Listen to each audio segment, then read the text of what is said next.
देवावरी का रुसावे. आपलं प्रारब्ध आहे ते. संसारातली खाज गळगे, उन्हाळे पावसाळे, पावसाळे हिवाळे, हे खड्डे खुड्डे, हे जे काही दुःख येत असतात ते आपल्या प्रपंचाचा भोग आहे, आपल्या जीवनातला भोग आहे. विनाकारण देवाच्या डोक्यावर टाकून आपण कुडत बसणं हे मूर्खपणाच्या यादीतले आपण लोक आहोत. विठाला विठाला.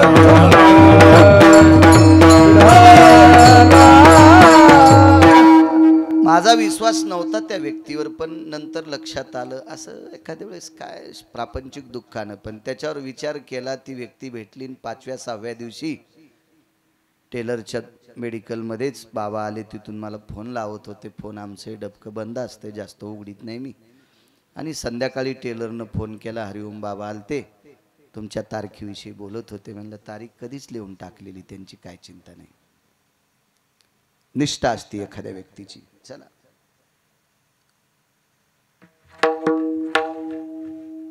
केवढा जरी आला तर आपल्या नियमात बदल नाही. हा भाव त्या महानंदेचा होता.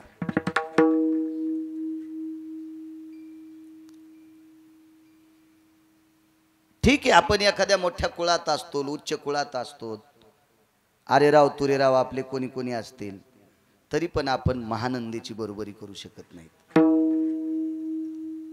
आपण तिच्यासारखा व्यवहार करत नसलो, आपण फार शिष्टाचारात वावरत असलो, तरी आपण महानंदेची बरोबरी करू शकत नाही. ऐकायचं असेल खाली येऊन तर राजकीय क्षेत्रातला तुम्हाला चांगला अभ्यास आहे. आदरणीय मंत्री महोदयांचे बंधू आहेत. किती रुपयावर माणसं फुटत आहेत साहेब?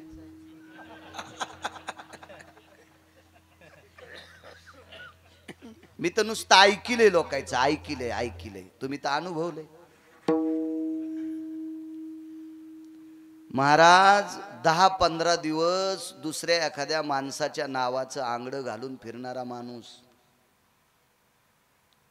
हातात बसतेल इतक्या पैशात अख्खं जीवन त्याचं विकत घेतात राजकीय लोक. अख्खं जीवन.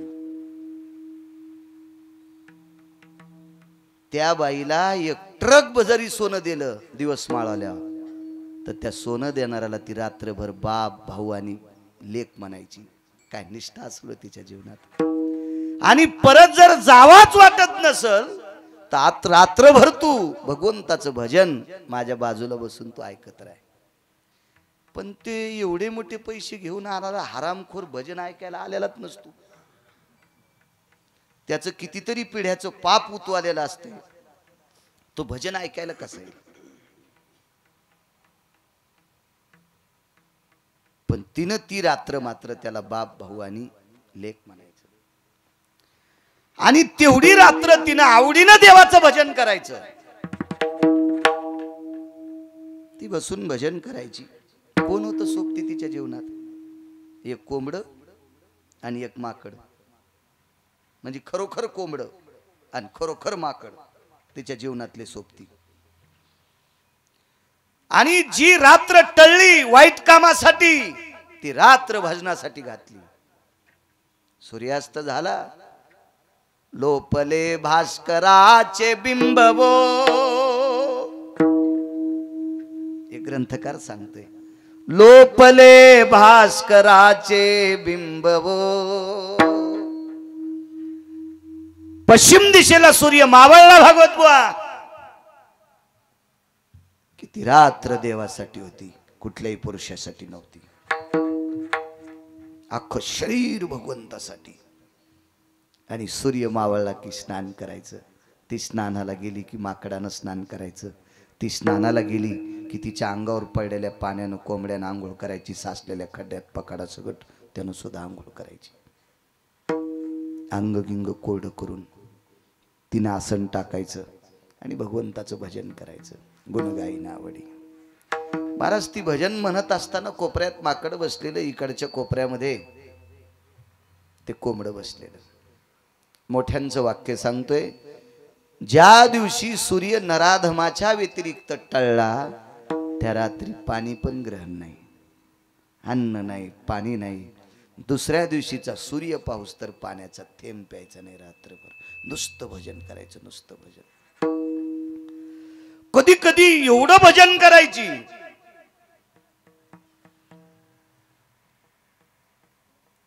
की या दोघांना ग्लानी यायची, माकडाला आणि कोंबड्याला. तिनं पाहिल्याबरोबर म्हणायचं, अरे कोण्या जन्मात पाप केलतस रे म्हणून कोंबड झालास, कोण्या जन्मात पाप केलत रे म्हणून माकड झालास, मी कोण्या जन्मात पाप केलं रे म्हणून वेश्येच्या कुळात जन्माला आले रे. अरे इथून पुढचं जीवन गोड करायचं असेल तर तोंडान भजन म्हणता येत नाही तुम्हाला. काय झोपत रे, नाचा, झोप येणार नाही. आणि ती भजन म्हणत असताना ते कोंबडं आणि माकड टाळ्या वाजून, माकड टाळी वाजायचं आणि ते कोंबडं नुसतं नाचायचं. बराच काळ निघून गेला. वयाचा उतार काल संपला, वार्धक्याची दशा आली आणि एक दिवस विचार केला, भगवान बोरेश्वर काशी विश्वनाथाच्या दर्शनाकरता आपण जाऊ. महाराज, देवाचं भजन करणारी लोक किती अधिकारी असतात, तर त्याच्या सोबतचे पण किती अधिकारी. विश्वनाथाच्या दर्शनाकरता गेली. तिथे गेल्यावर आता काय बरं, जरी अंगावर कपडे, थाट, वैभव सगळं दर्शनाकरता निघाली. तिथं कोणालाही रोखवत नाहीत, फक्त हिला दोन गोष्टीमुळे रोखवलं, सोबत माकड आणि कोंबड्या याच्याकरता रोखवलं. ए बाई ठैरी का म्हणे, सगळ्या बायका चालल्यात, सगळे पुरुष चाललेत, त्यांना रोखत नाहीत, मला का? ऐका म्हणे बाई, तुम्हाला ह्या दोघांना मध्ये नेता येणार नाही, कोंबड्याला आणि माकडाला मध्ये नेता येणार नाही. शिवरात्रीचा पर्व काळ आहे, याच्याकरता शिवजीवर बोलतोय. समय जाना, समय जाना. आपल्या संप्रदायाचा नियम आहे, पैठणची वारी आली असेल, देहूची वारी आली असेल, आळंदीची वारी आली असेल, पंढरीची वारी आली असेल, तर त्या सप्ताहातल्या कीर्तनकारांनी वारी प्रसंगावर बोलायचं. आपल्याकडे समय सांगितला, समय सांगितला. आज शिवरात्रीचा पर्व काळ आहे, आज भगवान शिवजीवर बोलावं. समय जाना आपल्या शास्त्राचा, वारकरी संप्रदायाचा दंडक आहे. आणि तिनं सांगितलं, अहो हे माझ्या जीवनातले सोबती आहेत, हे दुसऱ्याचं उकंडे उकरणारं कोंबडं नाही, आणि कोणाच्या झाडावर नाचून पत्रावर उड्या हाणणारं माकड नाही, हे माझ्या भजनामध्ये नाचणारं माकड आणि कोंबडे. पण साहेब, ते पुजारी कसा मानेल? त्याने विचार केला, माकड भजन करतच नसते, फक्त ते प्रभू रामचंद्राच्याच काळात केलं, आता ते सापडणार नाही. आणि कोंबडे तर जीवनात भजन करीत नाहीत. कोंबडे कसे भजन करतील? कोंबडं भजन करीत असतं का कुठून? त्या पुन्हा काशीतल्या पुजाऱ्याला त्याच्या का गोळ्या संपल्यात का काय, ते कसं मानेल? ते त्या बाईनं सांगितलं, दादा माझ्यावर विश्वास ठेव, मी एकटी दर्शनाला येणार नाहीत, मला यांना सोबत न्यायचंय. काय त्या पुजाऱ्याला भावला असेल किंवा त्याला तिने इकत घेतला असेल, ते काळ जाणे आणि ती जाणे. मी काय तिथला सरपंच नव्हतो,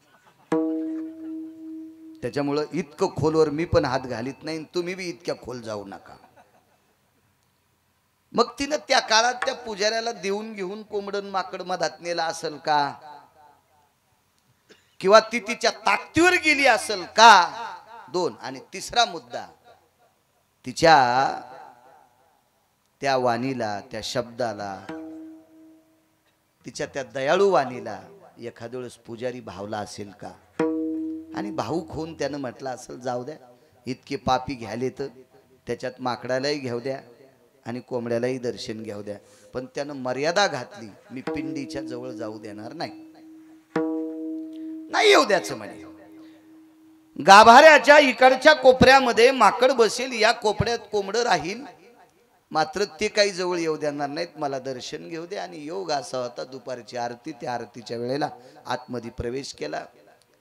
आणि मग आता शिवजींची आरती म्हणल्यावर काय, विश्वनाथाची आरती होती ती. आणि त्या विश्वनाथाच्या आरतीचा गाभाऱ्यात संबंध वारांगणीला महानंदा नावाच्या वेशीला आला.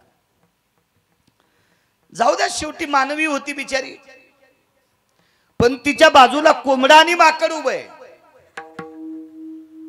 तो पुजाऱ्यानं जास्त दंडक दिला, कोंबड जवळ नकोय. वक्ते बाबा कोंबड्याच्या बाबतीत लय बोलायचे, अजून तितकं वय माझं नाही, 10 वर्ष वाचिलं तर ते पण बोलन. लय बोलायचे बाबा कोंबड्याच्या बाबतीत. आता ज्या अर्थी वक्ते बाबांना एवढा अभ्यास, तर त्या काळातल्या काशीतल्या पुजाऱ्याला किती अभ्यास असेल. त्यानं सांगितलं हे बेटो कोंबडं तिकडं पलीकडंच उभं राहू द्या. आणि आरती झाली साहेब. आरती झाल्याच्या नंतर मंत्र अक्षदा. ओम यज्ञेन यज्ञमय जंद देवास्तानि धर्माणि प्रथमान्यासः तेहन्नाकं महिमान सचत्र यत्र पूर्वे साध्या संति देवाः. असं मंत्र पुष्पांजली सुरू आहे. मग ही मंत्र पुष्पांजली, हातामध्ये अक्षदा आहेत, पुष्प आहे, आणि भगवान विश्वनाथाच्या पिंडीवर त्या अक्षदा समर्पित झाल्या. नमः पार्वते पदे हार हार महादेव मोरेश्वर भगवान की जय. त्या अक्षदा समर्पित झाल्या. माकड थोडं अनसट्यात होतं. मंत्र अक्षदा तिच्याही अंगावर पडल्या आणि माकडाच्या पडल्या. कोंबड कोपऱ्यात उभं. कोंबड्याच्या अंगावर अक्षदा नाही पडल्या, पण कोंबड हुशार होतं. अक्षदा जवळ आदळल्या, जवळ आदळल्या, आणि कोंबड्याला अक्षदा दिसल्यावर खाचं थोडं सांगावं लागत. त्यानं टप टप 2-3 अक्षदा खाऊन टाकल्या. त्या लागी विमान पाठविले. मंदिराच्या बाहेर माकडाला आणि कोंबड्याला घेऊन आली. विश्वनाथाचं दर्शन घेतल्याबरोबर विश्वनाथानं सांगितलं, बाई तो येणं जाणं संपला आता. माय बाहेर गेल्याबरोबर तुझ्या स्वागताकरता माणसं उभे येत. विमान पाठिलं आणि कैलासाकडे जाणाऱ्या विमानात ती महानंदा बसली. हरिओम बाबा. ती विमानात बसल्याच्या नंतर माकड आणि कोंबड खाली होतं. पार्षदांना सांगितलं हे दोघांना खाली का ठेवलं. अहो आई साहेब, ते माकड आहे, ते कोंबड आहे, ते कसे घेता येते विमानात. ते का टपर विमान आहे का. ह्या विमानात कोणाला बी. मागे एकदा विमानात बसलो, त्या एका बाईच्या पोटावर अशी पिशवी आणि त्याच्यात कुत्र्याचं पिलू होतं. म्हणजे कुत्र्याचं तिकीट काढून बसल्या होत्या जिजी. विमानात तर तिकीट काढावं लागेल ना, तसं कसं. आणि कुत्र्याला तिकीट काढता येत असतं का.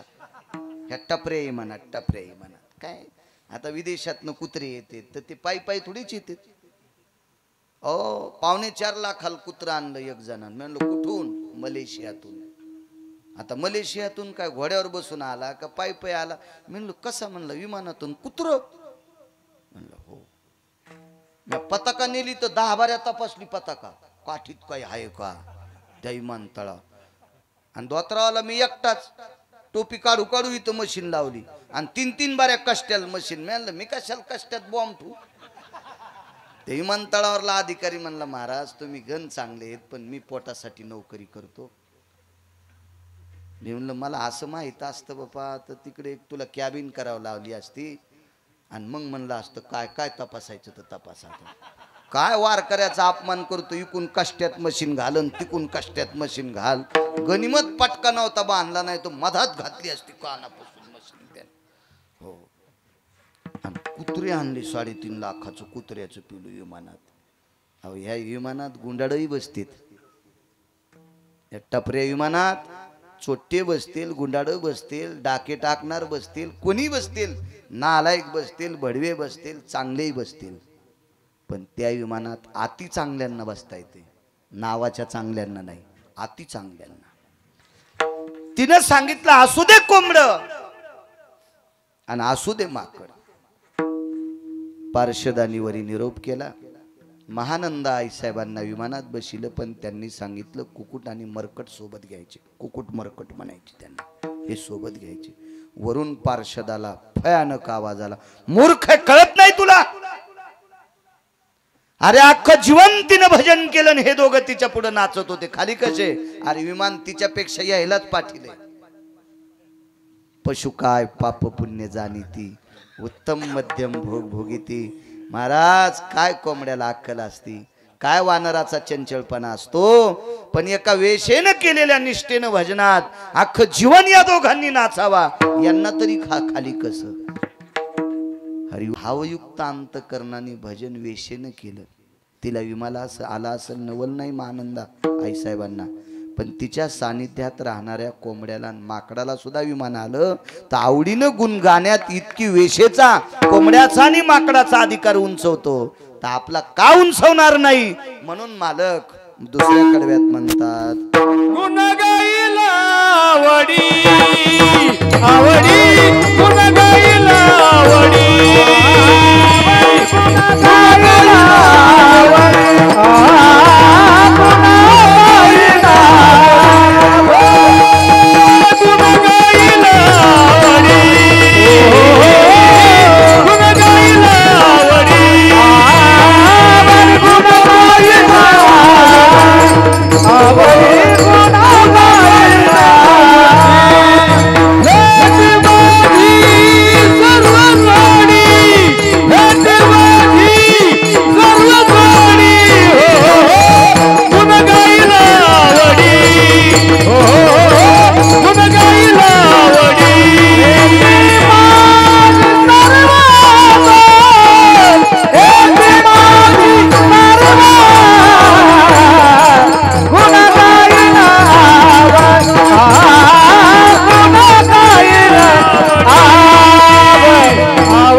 मालकानं सांगितलं माझा विसर पडणार नाही, हे देऊन टाकतो. तुम्ही आवडीनं भजन करताल, हे देऊन टाकतो.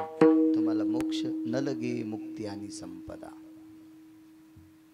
मोक्षही नको म्हणले आम्हाला. एक एक मुद्दा पाहू आपण अर्ध्या तासात. तुकोबारायांनी मोक्षाला का नाकारला असेल? तो मोक्ष सुखा हानुला त्याच्या अलीकडे सांगायचं झालं तर मोक्षामा घरी कामारी हे दासी होय सांगू ऐसे तुका म्हणे. कशाला मोक्ष देता देवा? मोक्ष आमच्या इथं भांडे घासायला लागलाय, आम्हाला मोक्ष काय करायचं? ठीक आहे म्हणजे. आणि मोक्ष कोणाला पाहिजे? ज्याला यमाची भीती वाटते त्याला साहेब मोक्ष पाहिजे. आम्ही तर यमाच्या डोक्यावर पाय दिलाय. जगा काळ काय आम्ही माथा दिला पाय. आम्ही यमाच्या डोक्यावर पाय देणारी माणसं, आम्हाला मोक्ष काय करायचा? ज्याला यमपुरीची भीती वाटते त्याला मोक्ष. काय यमाची ताकद आहे आम्हाला यमपुरी दाखवायला? उलट यमधर्म वास पाहे नित्य काळ. यमधर्म वास पाहे नित्य काळ. मने धन्य वेळ भेटती.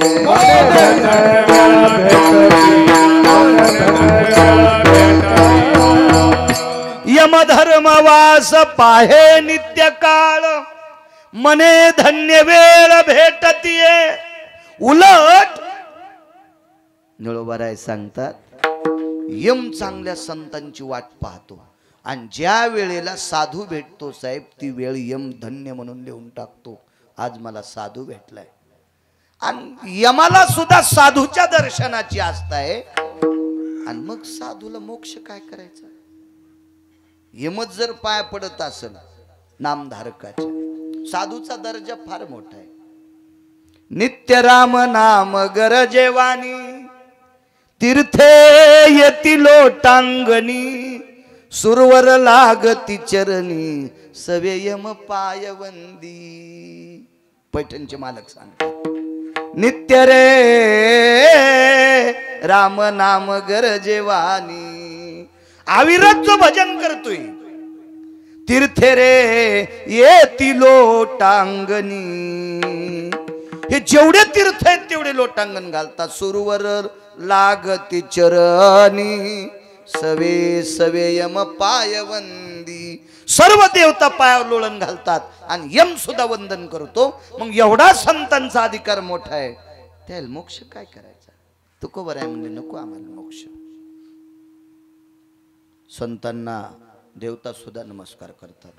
इतकी मोठी ताकद आहे संत. नकोय मोक्ष न लगे मुक्ती आणि संपदा. इथं मात्र देवानं थोडस परीक्षा पाहिली आणि विटेवरच्या मालकानं तुकोबारायला प्रश्न केला. तुकोबाराय तुम्ही पैसे का नको म्हणता? विश्वातला कोणता यावर पैशाशिव होतोय? अर्थ नावाचा पुरुषार्थ सांगितला. मग तुम्ही का नको म्हणता? तुकोबारायनं सांगितलं जगातला कुठलाही यावर पैशाशिव होत नसेल पण मला नको, मला नको. बाकी भरपूर महाराज आहेत गिरगावकरापासून सगळ्याची नाव सांगितले. आपण लोकांचे कशाला वाभाडे काढायचे आहे का नाही. हो, आपली पेती उभ्यान ताकन दुसऱ्याची लावतो आड्याहून धाक. एक मन होती माझ्या लहानपणी. दुसऱ्याच्या बाईला म्हणला द्वारकाबाई पदरच नाही घेतला तुम्ही, आणि त्याची बायको वाट्यावर उभं राहून ताक पिऊ लागली जगानं. हो, काही खाली सांडू लागलं, काही पिऊ लागली. आणि मग मंजुळाबाई म्हणल्या मा तुही पायनं उभ्यान ताक प्याली, अर्ध खाली सांडायली.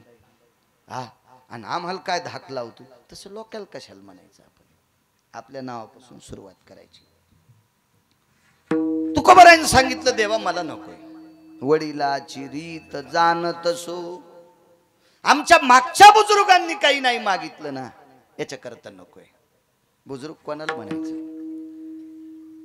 हा धर्म मोडखळीस येऊ नये म्हणून ज्याचा वरदहस्त असतो त्या राजाला बुजुर्ग म्हणतात. त्यांना वडील मागच्यांचं म्हणायचं. हा धर्म भजनाच्या संधेनं, भजनाच्या आत्मीयतेनं, निष्ठेनं पाखंडियाचं खंडन करतो. त्या वारकऱ्याला आधरीव म्हणायचं. बुजुर्ग वडिलाची रीत जाणत असो. मग कितीतरी लोक आहेत, कितीतरी लोक आहेत. त्याच्यातली काही राजे वरे काही ठराविक लोकांची चर्चा झाली गोलोकात. आणि तिथे चर्चा झाल्याच्या नंतर तुकोबाराय म्हणतात देवा या भारत देशाला, या पृथ्वीला लाभलेले काही राजे सुद्धा अधिकारी होते. त्यांनी जीवनात याचाही त्याग केला. काही महाराजांनी केला, काही यत्यांनी केला, काही योग्यांनी केला, काही तप्यांनी केला, काही सिद्धांनी केला. हे आमचे बुजुर्ग आहेत आणि त्यांनी चालवलेली परंपरा मी चालवतो. वडिलाची रीत जाणत सो. एका राजाचं चरित्र आहे का, पुढे सरकतो. वेळ भेटला तर मर्यादा पुरुषोत्तम रामचंद्रांची शिवजीवरची निष्ठा सांगण्याचा प्रयत्न करतो आणि मग वाणीला विराम. कमी करत नाही हरिओम बाबा, काळजी करू नका. कुठंच कीर्तन कमी करत नाही, तर इथं तर कसा करील.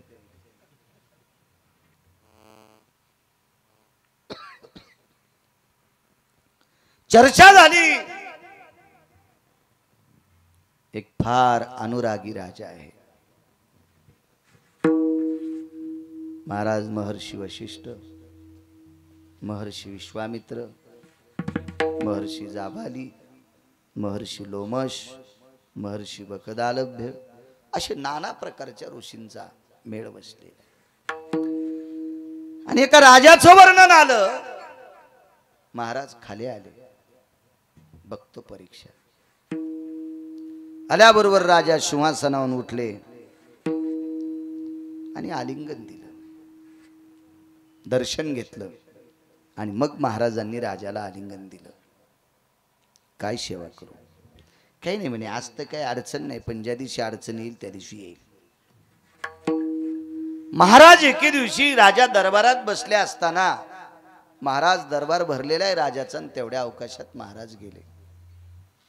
मंत्री, महामंत्री, सुमंत्री, प्यादे, गुमास्ते, स्तुतीपाठक, राजा महाराज आल्याबरोबर स्वागता करता उभं राहिले. वडिलाची रीत जाणत असो. तुकोबाराय याच्यातून बाजूला का पडले. महाराज विटेवरच्या मालकानं बऱ्यापैकी हाडशील. आयसा, आता हे तुकोबारायचंच वाक्य. आयसा कोणी दावा हे जया नावडेन, कन्यापुत्र घोडे दारात नाही त्या सुटली द्रव्य लोभ माया, आणि भस्मदंड छाया तरुवराची. पैसा आवडत नाही जगात, माणूस नाही.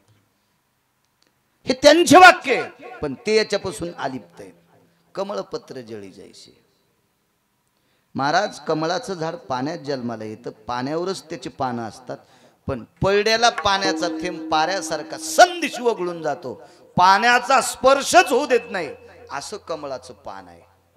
तशी काही माणसं अलिप्त कमळ जळी जायची, अशी सत्यवादी माणसं असतात. ती प्रपंचात असो, ती व्यवहारात असो, ती परमार्थात असो, इतकं जीवन त्यांचं धुतल्या तांदळासारखं असतं. तुकोबारायांनी बऱ्यापैकी ज्याला त्याला आपोआपल्या जागा दाखवल्या, पण ते वेगळ्या जागेवरले साधक आहेत. देवानं खूप चिकित्सा केली, काही नाही. तोंड घशीत आला जगाचा बाप, तोंड घशीस, तरी पण तुकोबाराय तिळा इतकेही मालकाला सापडत नाहीत. पंढरीतल्या मालकाला तोंड घशीच देव आला, पण तिळा इतकंही हाताला धरू दिलं नाही, इतकं अलिप्त जीवन तुकोबा राहायचं. ते काय मागतील? मागच्यांचं जीवन सांगितलं. राजाच्या दरबारात आल्याबरोबर सगळ्यांनी उठून स्वागत केलं. काय काय? काही नाही म्हणे, आमच्याकडे एक सत्र चालू आहे आणि त्या आध्यात्मिक सत्रात बऱ्यापैकी आता यज्ञ याग विधी उपासना या सगळ्या काही गोष्टीचा रेलचेल आहे आणि हे करण्यासाठी अर्थ लागतोय. राजानं सांगितलं मागताल ते देईल. महाराजांनी सांगितलं राजा लक्षात ठेवा बरं, मागताल ते देताल. हो, आपला सर्व राज्यपट मला देऊन टाका.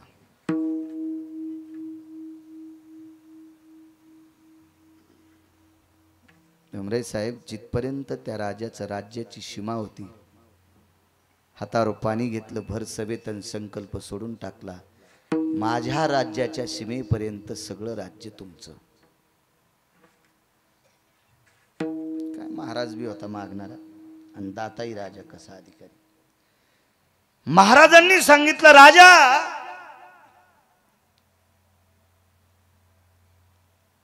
एखादं दान असेल ते दक्षिणेशिवाय पूर्ण होत नसतं. संकल्प सोडायचा होता ना, संकल्प सोडायचा तर त्याला दक्षिणा लागते. पूर्वीच्या काळात आदला, कवडी, दमडी, खडका, लालपई, डबल पैसा पाण्यात भिजून हातावर घ्यायचा, मग पाणी घ्यायचं आणि संकल्प सोडायचा. मग काहीतरी लागन की नाही संकल्प सोडल्यासाठी? प्रधानजी बुलाव खजिनदार को. खजिनदाराला बोलवा आणि एक गाडीभर सोनं घेऊन या. प्रधानजीकडे महाराजांनी बोट केलं, बस खाली, आता मी राजा आहे आणि तू महाप्रधान आहे. प्रधानजी म्हणले तुम्ही राजा? तुझ्या राजानं आत्ताच संकल्प सोडाय ना, राज्यपट कोणाला द्यालाय? महाराज त्या राजाने कानाला हात लावला, गुरुवर्य माफ करा, राज्यपट ज्या अर्थी तुम्हाला दान केलाय त्या अर्थी या राज्यातलं द्रव्य संकल्पात देता येत नसतं आणि संकल्पात द्रव्य आल्याशिवाय दान सिद्धतेला जाऊ शकत नाही. मग द्यायचं काय? प्रत्येकाचे सिद्धांत वेगवेगळे मांडले, पण पुराणाचा सिद्धांत आहे 3.5 भार सोनं द्यायचं ठरलं. साहेब 3.5 भार, स्वतःचं वजन 2, पत्नीचं वजन 1 आणि 1 भार मुलाचं वजन.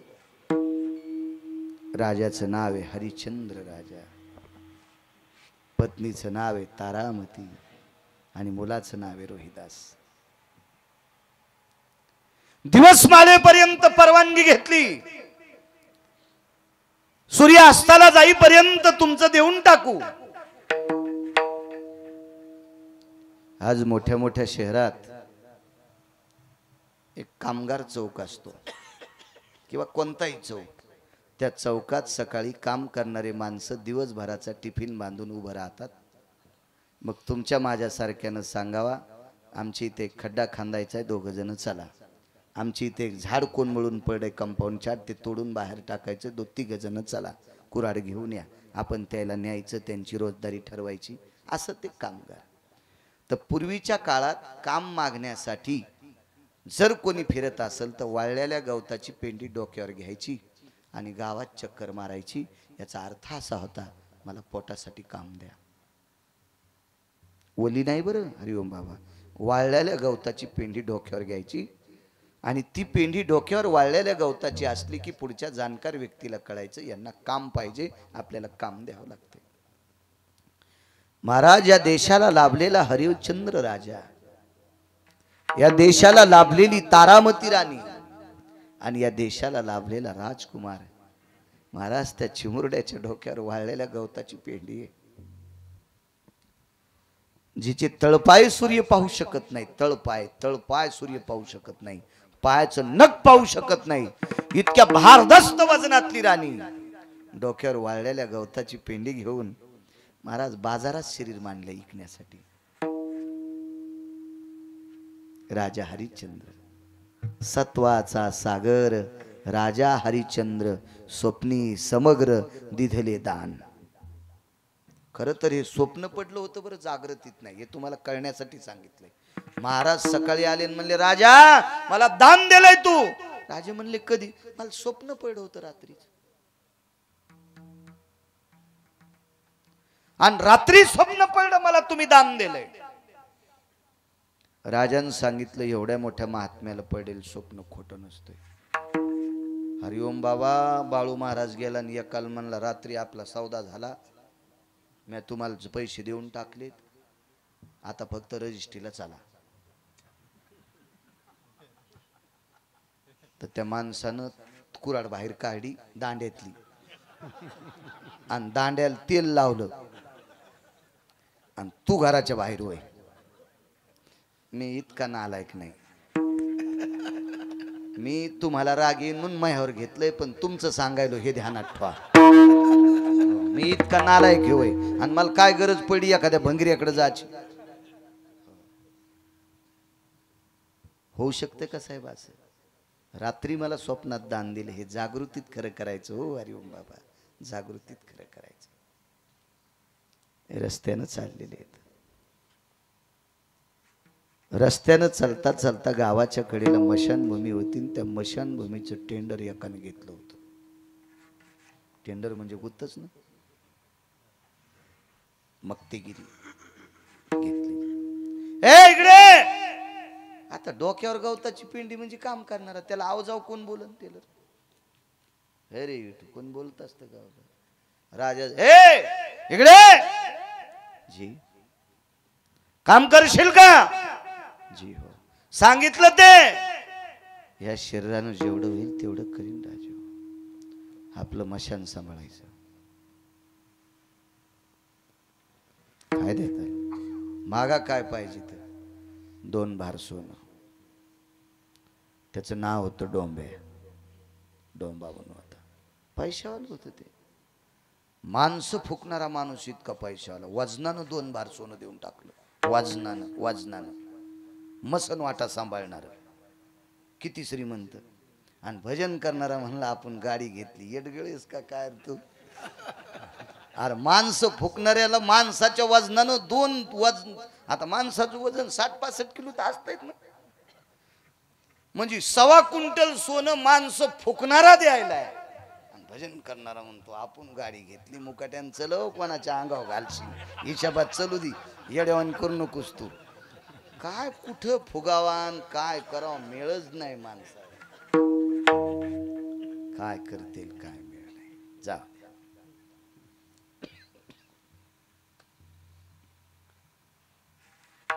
आपलं वैभव कुठं असतं नागरे बुवा?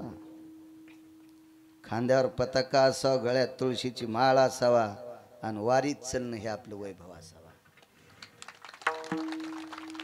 गाड्या घोड्या महाराजायचं वैभव नाही.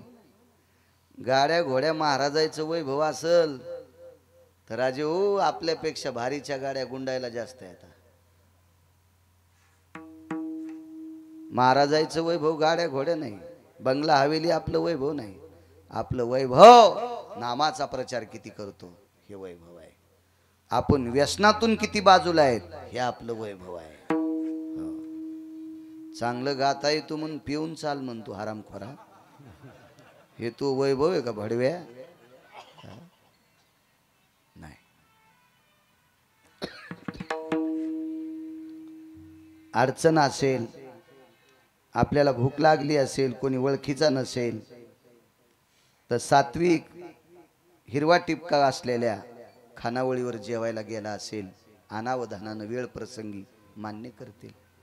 महाराज जिथं कीर्तन झालंय तिथं महाराजाला जीव घालीत नाही अशी जागा आहे का साहेब एखादी? ज्या गावात कीर्तन झालंय तिथं त्या महाराजाला जीव घालीत नाहीत. आपण 4-2 बाऱ्या इकडं परिसरात गेलतो, तुम्ही सोबत होते. अहो रांगोळ्या टाकल्या हो लोकांनी, रातच्या दिवे लावले आमच्या पुढं. घरात तर कोणी लावीन, रस्त्याला दिवे लावले. आणि इतकं स्वागत बाळू महाराजाचं असताना जर बाळू महाराज एखाद्या हायवेला इथलं पाकिट घेऊन जर तिथं जेवत असेल तर यमाला सुद्धा कळणार नाही याला कोण्या नरकात टाकावं. यमाला पण सुधारणार नाही, याला किती खोल खड्डा करून खाली पुरावा, यमाला सुधारणार नाही. हे वैभव नाही आमचं. संप्रदायाचं वैभव आहे भक्तीचा पुरुषार्थ वाढवणं. जितकं अभ्यास करून लोकांना आपल्यात आणता येईल ते संप्रदायाचं वैभव. गाड्या घोड्याने असावा, कोण म्हणते नसावा, असावा पण त्याचा गर्व नसावा. एक जणांनी मला गाडीची पूजा करायला बोलिलं तर म्हणलं मलाच कसं काय बोलिलं. म्हणलं तुही जिरवायची होती. म्हणलं मग कस काय जिरी तू. 2-4 बाऱ्या मायापासून गेला मी हात केलता पण तो मला मधात घेतलं नव्हतं गाडीत. अरे म्हणलं माणसं भरेल होते ना, मित्रच होता मधात माणसं असल्यावर तुला काय टपाव बसू का. नाही पण उभं करून तर बनायचं ना, जागा नाही म्हणून. म्हणलो तो मधल्याला ओरडा असतो, तो इतका रगील मित्र होता मग त्याच्यामुळं कुठं आता तुला खेटावा. त्याच्यामुळं आपलं मी पळली. हा त्याच्यामुळं तर तू जिरिण्यासाठी गाडीची पूजा करायला बोलली. आणि गाडी केवढ्याची, मुंबईच्या बाजारातून घेतलेली 3.5 लाखाची. हो 3दा तर तिची नाव बदलली. 8व्या बारीची याला आली आणि तिची पूजा करायला मला बोलिलं. आम्ही त्याची पूजा केली. म्हणलं मुंबईला जायचं रे. ते म्हणलं आपली नाही गाडी घेणार. म्हणलं तू या गाडीत काला झाला तरी पोचायचो नाहीत. तू या गाडीत मुंबईचं कीर्तन कुठं गवसत असते का तू राहू दी. हो इथं जालन्याला गेल्यावर डुक डुक डुक डुक डुक डुक वाजायची बस मुकाट्यानं. ही रान साजरी म्हणून आपली अशीच घरी ठेवी. येणाऱ्या जाणाऱ्या पाहुण्याला वाटाव याला गाडी आहे. हो आम्ही रेल्वेने गेलो. रेल्वेने गेल्यावर स्टेशनला उतरल्याबरोबर एक भक्त आम्हाला न्यायला आलो. गिरगावकर आपणच आहेत का. आता मुंबईच्या स्टेशनवर धोतरावाला मीच दिसलो. मीच बर काय हे संघ होतं ती गाडी घेणार. चला बाहेर. त्या दादऱ्याहून खाली उतरल्याबरोबर बसा गाडीत. त्या गाडीत बसल्याच्या नंतर काय गाडी होती. मी असं गपचूप बसलो साहेब. मला वाटलं आपला कोपूर गिपूर कशाला लागला, एखादं बटन सुरू व्हायचं आणि कोणी कुणी गाडी फिरायची. महागाईची गाडी होती ती, कधी नाही पाहण्यात आणि ती आलं खाण्यात. मी आपलं गपचूप. आपण धोत्रावाल्यानं कशाला वळवळ करायची. शिक्षण 7वी कुठं काही 10 गिबी ते शिकलेलं होतं. इकून पाही तिकून पाही, हँडल पाही, काच पाही. मुकाट्या बसणं. ते म्हणलं बस गपचिप, तुला नाही अभ्यास, शिकला नाही काय नाही, मला चटकळत आहे गाडी. आणि म्हणलं चटकळतून केवढ्याची. माय इथं का दुकान आहे का 5 रोगील होतं ते. आणि मला चटकळती म्हणलं गाडी. म्हणलं मग केवढ्याची, हळूच करून बसून केवढ्याची. माय इथं का दुकान आहे का कारखाना आहे मला विचारायला. म्हणलं जाऊ दे बाबा. म्हणलं दादा गाडी केवढ्याची. ते म्हणलं 2.25 कोटीची. अरे पप्पो. मी म्हणलं 10 जेलनं गेले तरी गिरगावच्या बाळून काय घ्यायलाय नाही भेटन. उग देवाच्या पुढं नाही इथं या गादीव तरी खोटं नाही बोलायचं. या 2-4 वर्षाच्या तुरी इकल्या काय जण वाला आजी आपल्याला गाडी. तुरी सोयाबीन हरभरा चांगलं पाहायचं काम नाही. कृपा आहे बोरेश्वर. त्यानं जाटा हालेल्या की रान भिजते पट्ट्याचं. हरभऱ्याची बाबर होणार नाही, तुरीची बाबर होणार नाही, भयमुख्य वाढणार नाही. हा टरबूज गाबणे होणार नाही. गाबणे टरबूज कळत आहेत का. पुढून खापक्याने इकून बेंबी दबली. हो 7 किलोचं असलं तरी व्यापारी म्हणतो हे माग. आणि त्याला नाव ठेवलं रहाटण. लय माणसं बी विचार त्याला नाव रहाटण. कोणी होत नाही ना त्याला.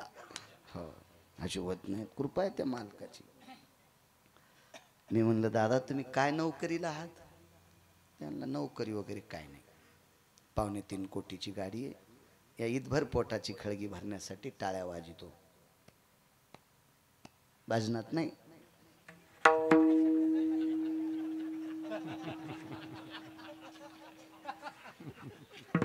ते आमच्या संचाल म्हणलं मग काय जिरी तू याची जिरी हो. याला 2.25 कोटीची गाडी मग काय जिरी तू भिकार छोटे म्हणलं गिरगावचा बाळू तू याची जिरी हो. तिथं गेले होते म्हणलं दा बाबा तस काय बोले. अरे मी आणलं हे लय करल्यावर करू लागलो. बरं झालं तू आलास. आमचं खांडूक फुटलं ना ऑपरेशन झालं बिन गोळ्याचं नीट झालं. नाही हे मला 1-2 महिने सुधरूच देत नव्हतं.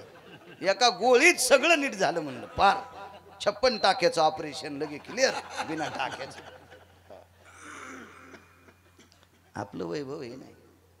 आपलं वैभव गाड्या घोड्या बंगले नाही. असावा कोण म्हणते नाही म्हणून. कोण म्हणते नाही. पण त्याचा गर्व आपल्याला नसावा. आपल्याला गर्व असावा. मी इतक्या बऱ्या ज्ञानेश्वरीचं पारायण केलं ते बी सांगायचं नाही. मनात गर्व असावा. मी एवढ्या वेळेस शिवजीचं दर्शन घेतलंय, मी इतक्या वेळेला पंढरीला गेलो, मी देहू पैठण आळंदीला इतक्या वेळेस गेलो. हे मनातली मनात स्वाभिमान असावा, देवा हे पवित्र शरीर दिलंय, मी चांगल्या कामाकरता वापरले याचा गर्व असावा. हे आड्या घोडेन पैसे नादलेन हे कोणाकडे भीत काय ताण नाही.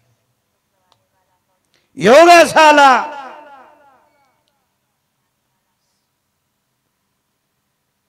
दोन भार सोनं देऊन टाकलं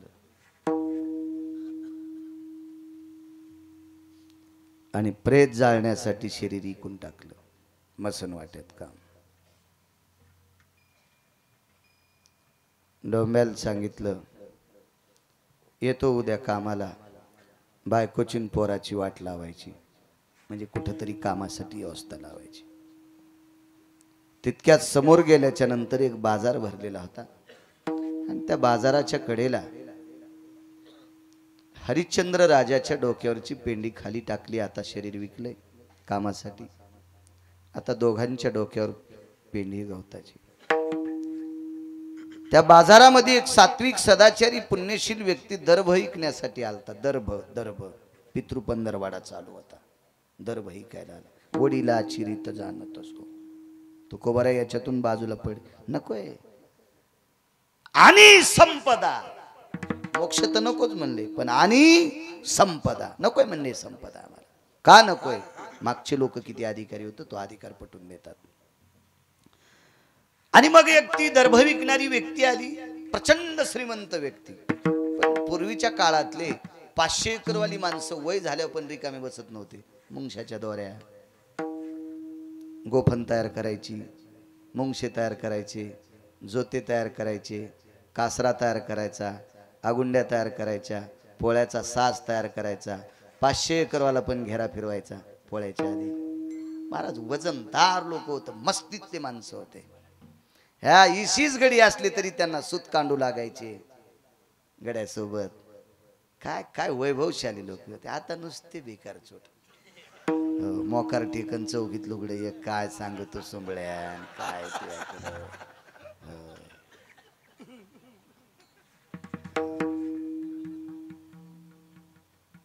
चट दागिने खाताडाला बँकेत ठुले आणि बँटेकचे घालून वरी फिरायली लग्नामध्ये. लाईन गेल्यावर चोट्यानं हान तोडे तर नाही पण थुत्रीत हाणली आणि तिनं चोराचा हात धरला आणि तितक्यात लाईन आली. तो दागिने काऊन नाही तोडे, हे चुकीचे घालून आली म्हणून थुत्रीत हाणलीत म्हणलं. इतकं चोट्याला राग आला. ते वरून टाकलेले त्यालाच पुन्हा पिना लावलेले आणि ते घागर माळा. कशाला सोंग हे करायचे उद्या आपले.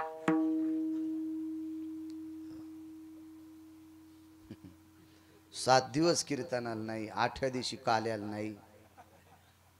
एक जण असं मोठं ब्रासलेट घालून इकडं नुकती वाटा. मॅनला याला हाणार रूम न्यायच्या हाता आता आला इथं नुकती वाढायला सांगायला. ते बोटन गिटन म्हणलं वय तिकडं. 7 दिवस तुला कीर्तनाचा पत्ता नाही, काय नाही काय नाही. आता पंक्ती फिरायला. वा वा वा तुम्ही आलात का? ते पहिल्यापासून हे तूच आज आलात, तू हा दिवा माग राहू दे. काय नाटकेच लोक सगळे भलते. विचित्र कारभार झाला. मला पान पान फुलवा. पप्याची माय नीट बोल ना तुला, तुला पान फुलवा आला. आमच्या गोळ्या संपल्या तोय. हे पागल झाले लोक. योग असा आला. दर्भ विकणारा माणूस हरि का नाम पेट का धंदा न करे मूर्खांदा. मरेपर्यंत माणसानं काम करत राहायचं. आपण कर्मभूमीवर आलो. प्रपंचातल्या माणसानं मरेपर्यंत काम करायचं, शेवटच्या श्वासापर्यंत.